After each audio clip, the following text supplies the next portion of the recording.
भागवत काय नोट्सवर डायऱ्यावर भागवत झाले, शिवपुराण काय, पहिला श्लोक येत नसला तरी शिवपुराण, पुराण काय, हे असं करण्यामध्ये असं सांगण्यामध्ये आपल्या धर्माचं मंडळींनो इतकं वाटोळ व्हायला लागलं की बघायचं काम नाही. का सांगितलं माझ्या जगद्गुरु तुकोबारायांनी की काही नको बाबा, हे हरी हरी तुम्ही हे सकाळ तुम्ही फक्त देवाचं नामचिंतन घ्या कलियुगामध्ये. का नको, का नको हे? कारण याच्यातल्या छोट्या छोट्या गोष्टी एवढ्या येतात त्या भक्तपैतल्यामध्ये आपल्याला जमत नाही. उचित विधिविधान न कळे न घडे सर्व इथं केलेली चूक जर पुढे भोगायला येत असेल मंडळींनो, मग कशाला आपण त्या मार्गावर जायचंच नाही.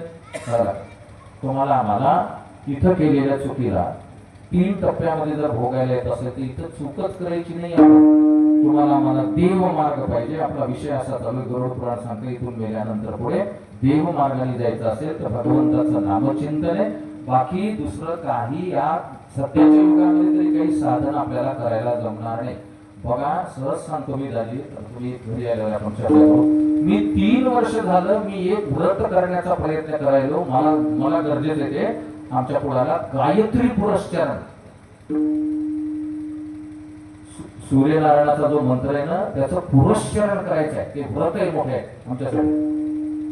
त्या मंत्रामध्ये येणाऱ्या एका अक्षराचा लक्ष किंवा कोटी जसा मी संकल्प सोडेल आम्ही तसा तो जप करायचा एका जागेवर बसून शिवनं बोलांना. मला 3 वर्ष झालं तर ते मला जमन झाले आमच्यासारखे यायला. जे आम्ही 8-8 घंटे 10 घंटे पोटात अन्न नाही, पाणी पेईन, कुठला गुळ खाईन तर काही करणं, इतकं वागणाऱ्या माणसाला जमन. आणखी समोसे खाय, डोसे खाय, इडली खाय, कशी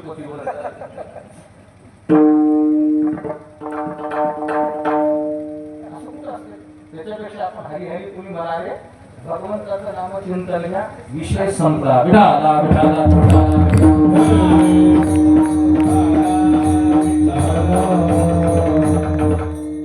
संत निवृत्तीनाथ महाराजांचा हरिपाठ कोणाला पाठ आहे बघा, त्याच्यात एक छान प्रमाण देतो.